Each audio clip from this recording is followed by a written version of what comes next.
Study IQ IAS, अब तैयारी हुई अफोर्डेबल। चलें, सबसे पहला टॉपिक ये देखते हैं कि आए दिन आपने हमेशा सुना होगा कि आज इस एग्ज़ाम का पेपर लीक हो गया है, आज इस एग्ज़ाम का पेपर कोई चीटिंग करते हुए मिला है, एग्ज़ाम से पहले ही पेपर क्या है व्हाट्सएप पर फॉरवर्डेड है। तो उसको प्रिवेंट करने के लिए लोकसभा में एक बिल आया जिसका नाम है public examination prevention of unfair means bill आया, जो कि क्या हो चुका है, पास भी हो चुका है आज लोकसभा के अंदर में। बिल का एम क्या है, to prevent unfair means in order to bring greater transparency, fairness and credibility to public examination. जैसे आप यूपीएससी की तैयारी कर रहे हैं, ये भी क्या है, एक पब्लिक एग्जामिनेशन है, तो उसको क्या वहां पर ट्रांसपेरेंसी लाने के लिए, फेयरनेस इंक्लूड करने के लिए एंड चीटिंग ऐसे प्रोविजंस को रोकने के लिए ये किया गया। ठीक है, सेक्शन 3 इस बिल का 15 एक्शंस को बताता है जो अनफेयर के अंदर में आते हैं, जैसे कि लीकेज ऑफ क्वेश्चन पेपर और आंसर की, ये क्या है, अनफेयर उसमें आता है। Colluding in the leakage of question papers और आंसर की, एक्सेसिंग और taking possession of question paper और optical mark, recognition responsive sheet without authority, OMR का अगर आप ले लें, tampering with answer sheet, providing solution, directly और indirectly assisting a candidate in public examination, tampering with any document necessary for short listing of candidate, tampering with computer networks, ये आजकल बड़ा चल गया है, ये पूरे के पूरे सिस्टम को हैक करके क्या किया जाता है, एग्जामिनेशन को पास किया जाता है।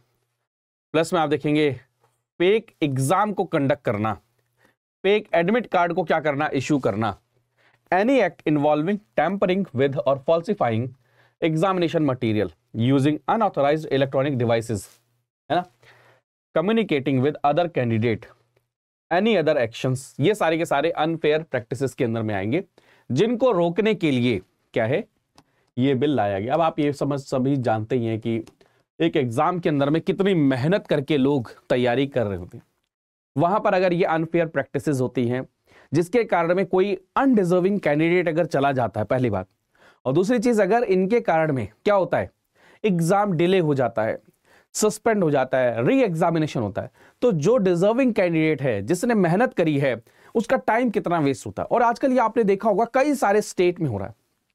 तो ये जो बिल है ना, ये एक मॉडल के रूप में भी काम करेगा।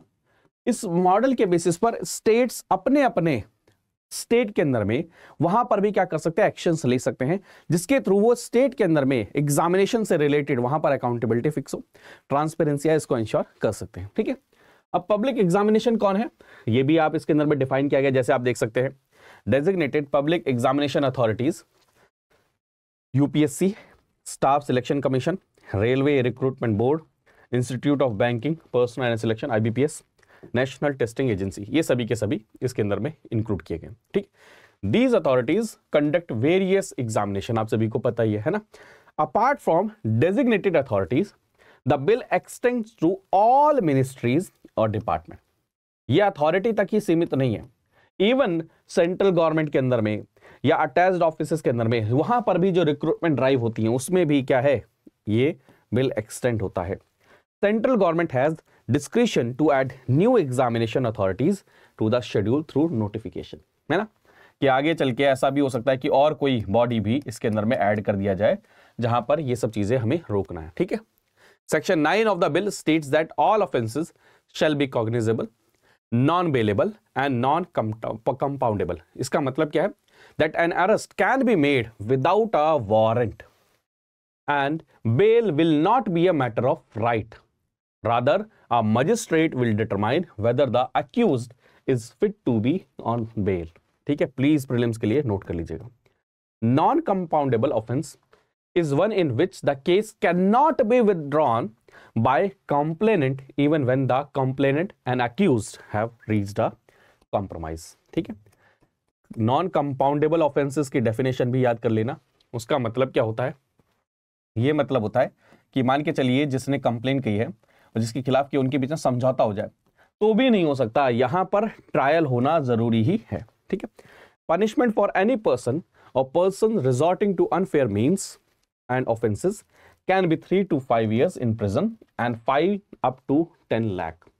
दरअसल इसके लिए कोई सेपरेट लॉ था ही नहीं, और इसके कारण में बहुत सारे बच्चों का क्या होता था, उनकी लाइफ के अंदर में जो इंपॉर्टेंट टाइम है वो एक तो चला जाता था, प्लस में एक नेक्सस काम कर रहा होता था जो इन अनफेयर प्रैक्टिसेस को करवा रहा होता था, और जो नॉट डिजर्विंग कैंडिडेट हैं, जो डिजर्व नहीं करते हैं, उनका भी क्या हो रहा था, सिलेक्शन हो रहा था। ठीक है, ये चीज आपको समझ में आ रही होगी। ठीक है, तो ये चीज है। अगर आप देखें सेक्शन 11 सब क्लॉज 1 क्या कहता है, punishment for organised crime will be imprisonment for term not less than 5 years but which may extend to 10 years। और ये एक मॉडल के रूप में है, यानी कि स्टेट गवर्नमेंट्स इस लॉ के बेसिस पर अपने अपने स्टेट के अंदर में भी क्या कर सकते हैं, प्रोविजंस को ऐड कर सकते हैं। ठीक है, तो याद रखिएगा बेसिकली काफी सारी चीजों को ध्यान में रखते due to clear cut absence of law. हमने काफी समय से एक मिनैक देखा है जहां पर जो भी गवर्नमेंट के एग्जामिनेशन होते हैं वहां पर अनफेयर प्रैक्टिसेस चल रही थी, इंडिविजुअल लेवल पर भी एंड नेक्सस के लेवल पर भी, ऑर्गेनाइज तरीके से भी क्या चल रहा था, क्राइम चल रहा था।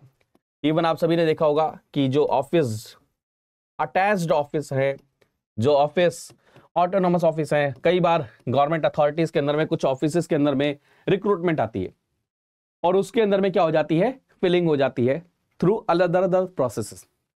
ठीक है, तो उन सबको रोकने के लिए एक तो पहली बात एग्जामिनेशन प्रोसेस में ट्रस्ट को बिल्ड करने के लिए, करप्शन को कम करने के लिए, क्योंकि पैसे का ही गेम चलता है ना, नॉन डिजर्विंग कैंडिडेट ना सिलेक्ट हो उसको रोकने के लिए, एंड जो स्टूडेंट्स जो मेहनत कर रहे हैं उनका टाइम एंड उनके एफर्ट वेस्ट ना हो, उनको भी बचाने के लिए स्टेप लिया गया। मैं फिर कह रहा हूं, यहां पर समझने की कोशिश करिए। सपोज करिए आपने एग्जाम दिया, 1 साल पूरी मेहनत करके आपने पूरी तैयारी करी और एकदम से न्यूज में आया कि भाई ये पेपर लीक हो गया, इस कारण से एग्जाम दोबारा होगा। आपका 1 साल का टाइम वेस्ट होगा, प्लस में आपने जो एफर्ट किए वो खराब होंगे, आपका जो एग्जामिनेशन प्रोसेस में ट्रस्ट है वो खराब होगा। तो इसलिए इस बिल को इंट्रोड्यूस किया गया है और आज ये बिल क्या है, पास भी हो गया है लोकसभा के अंदर में। The government introduced the bill due to the widespread issue of question paper leak in recruitment exam nationwide in recent year। हाल फिलहाल में बहुत हुआ, हालात ऐसे हो गए है ना। सपोज करिए सिचुएशन आपको लग रहा होगा ऐसी है, नॉर्मल सिचुएशन नहीं है। सपोज करिए किसी एक एग्जामिनेशन की जो ईयर है, मतलब मैक्सिमम एज है 25 एज है, कोई 23 ईयर का है, उन्होंने पूरी मेहनत करके क्या किया, अपनी तैयारी करके एग्जाम दिया। आया कि भाई साहब पेपर लीक हो गया, मामला कोर्ट में जाएगा, सारी चीजें होंगी, इंक्वायरी वगैरह होंगी। अब एग्जामिनेशन 2 साल बाद 3 साल बाद होता है, वो पर्सन तो क्या हो गया, डिस्क्वालीफाई हो गया, एलिजिबल नहीं रहा क्योंकि एज पार हो गए। तो ये जो इतना लंबा समय उनका वेस्ट हुआ उसका क्या है ना। तो ये एक तरीके से जो बहुत बड़ी प्रॉब्लम निकल कर आई थी। आप इसकी प्रॉब्लम को समझिए कि इन्वेस्टिगेटिव रिपोर्ट क्या कहते हैं कि 48 इंस्टांसेस हमें पेपर लीक के देखने को मिले हैं 16 स्टेट्स में पिछले 5 साल के अंदर में। 5 साल में 48 ऐसे इंस्टांसेस देखने को मिले अगर 16 स्टेट के अंदर में, जो अराउंड आपके 1.51 करोड़ एप्लीकेशन को नुकसान पहुंचा रहे हैं, जो स्टूडेंट्स हैं उनको नुकसान पहुंचा रहे हैं। इससे आप अंदाजा लगा सकते हैं।